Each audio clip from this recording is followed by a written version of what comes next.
Welcome to Family and the Feast channel. My name is Janet and this is Chloe again. Chloe is our taste tester. Remember all the ingredients and measurements, it will be listed down below in the description box. Don't forget to like, comment, and subscribe. Everyone, in today's video we will be making some roat, and this is a recipe that will be found in many Hindu homes during the Pagwa celebration. So I thought I will bring this recipe for you guys, for those of you who will be celebrating Pagwa, or even if you're not celebrating Pagwa and you just feel like to have a piece of roat. I want to share this recipe with you guys. So here is what you will need for this recipe. I'm using some flour, some sugar, condensed milk, cherries, some ghee, milk powder, and raisins. I also have some evaporated milk that I will be using to bring my dough together. I'm not sure how much I will be using from this though. For your raisin, you want to make sure you wash, dried, and chop them into about 3 pieces for one.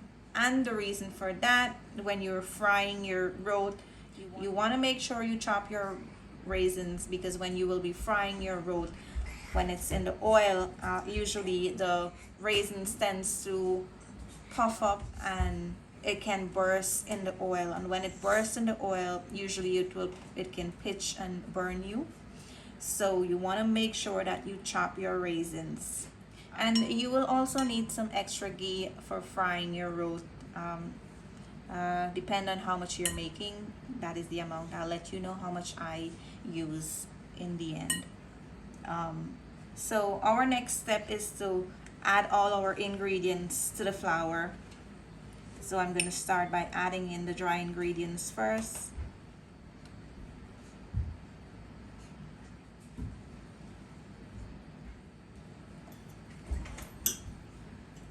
Just give this a quick mix before you add in your liquid.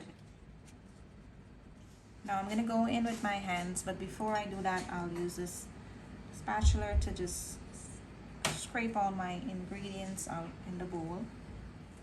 And now you want to mix and make sure that everything is combined before you bring your dough together.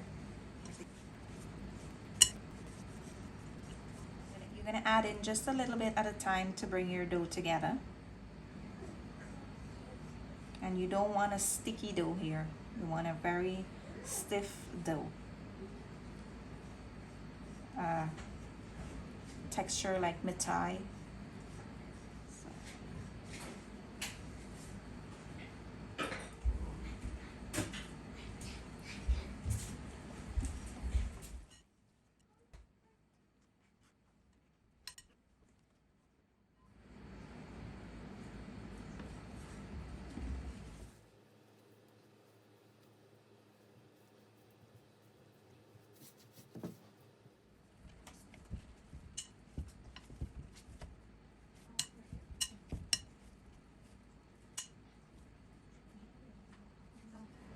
So guys, this is all done kneading here, and for this recipe you do not need to knead your dough for any amount of time. Once the dough come together, you can just form it into a log here like this, and you can place it on the side until you're ready. But for me, I'll just take it out of the bowl, and this is the consistency or the texture you're looking for. When you roll it in the bowl, it's not sticking to the edges, it's not sticking to your hands, so it's not too hard, it's not too soft. It still keeps the impression of my finger, so you know you have the right texture here. So I'm just gonna place this bowl on the side. You'll need something to flatten this out, but first we're gonna separate them into small dough balls, the size that you want to make your roat in. So I'll just divide this into half, and I like mine to be small, so I'll make very small roat. I don't like when they're big.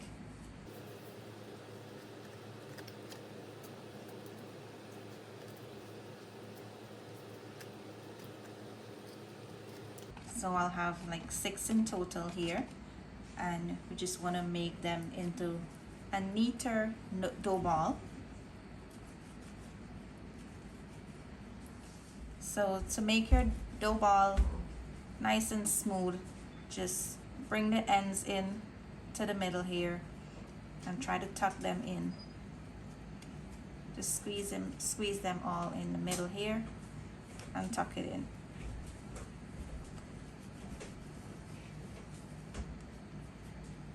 And you can place this one on the side.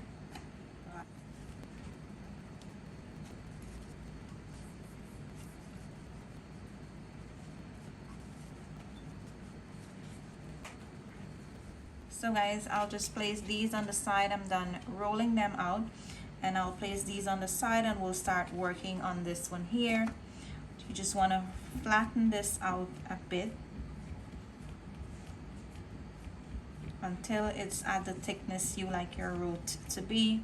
If it's your first time making this, of course you wouldn't know the thickness, but I like to keep mine about a 1/2 inch thick, or a little bit less than 1/2 inch, because when you fry them they will get even thicker. You don't want to make it too thick because then it doesn't cook in the middle.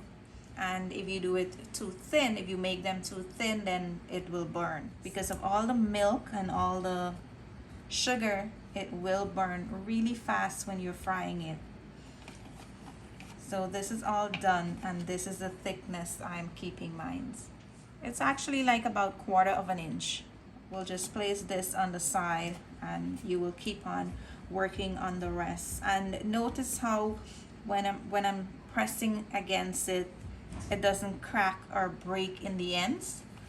Now you know you have the right consistency or the right texture of the dough, because if you press on them and they start cracking in the ends, well then you know your dough is too dry. So you gotta make sure that it's not too dry.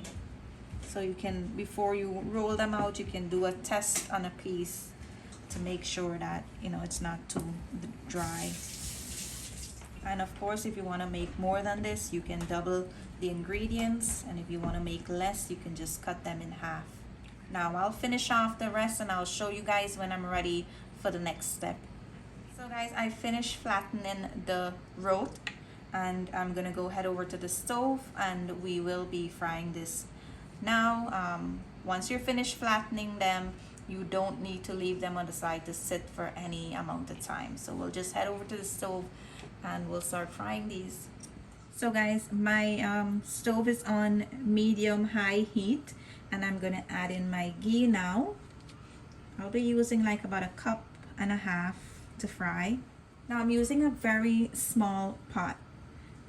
I don't want to use a big pot, then I have to use about 4 to 5 cups of ghee to fry my roat. I don't really use that much ghee unless if I'm cooking some oil roti. I don't have the use for it too much, so I don't want to mess up a whole lot of ghee and then I don't have use for it afterwards. We will be frying these on very low heat, but once my heat come up to a nice temperature, I will lower my stove down to the very lowest. So guys, my ghee is at a nice hot temperature, and to know when you have the right temperature, you're gonna just stick one of your wooden spoon down, and you want to see those fine bubbles coming up from the bottom there. Now we're gonna place one of our root in the oil, and you want to do this gently, and just remember to lower your stove down. As soon as you add one of your root to the oil, you have to lower your stove down to the very lowest, and we're gonna fry this for about 8 to 10 minutes. We want to do like 5 on both sides. So guys, after 5 minutes, you're gonna turn this over. You want to do this with 2 spoons so you don't burn yourself. And we're gonna flip this on the other side.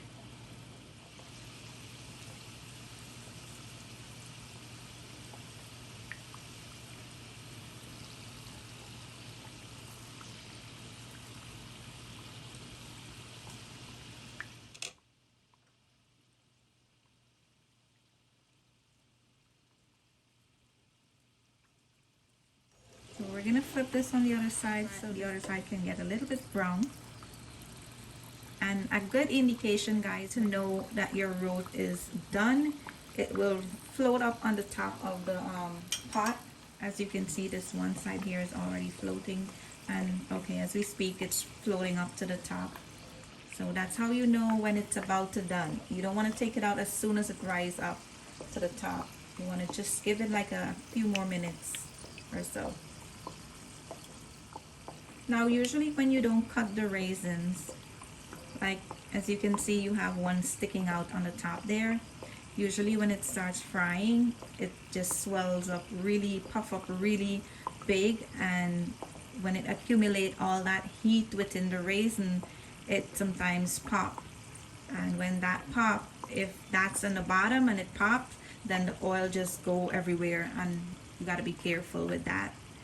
So it's one of the reasons I like to cut the raisins.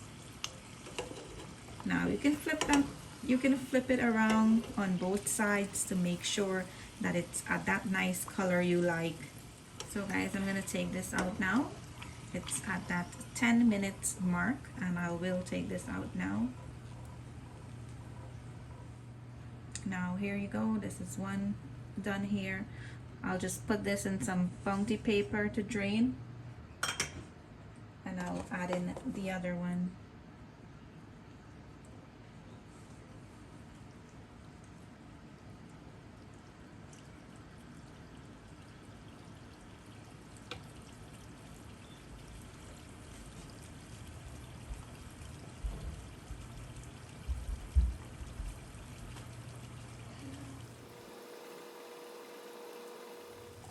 So guys, whenever you're adding your ghee to the pot, make sure you add enough to cover the roat.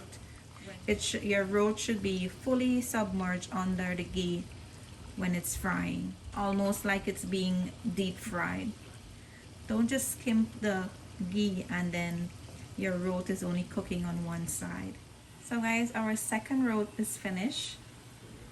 I'll just put this one on the side and I'll continue frying the rest, and we'll be right back. So guys, here is the end result of our roat. We hope you enjoy this recipe. From my family to yours, happy Pagwa. See you in our next video.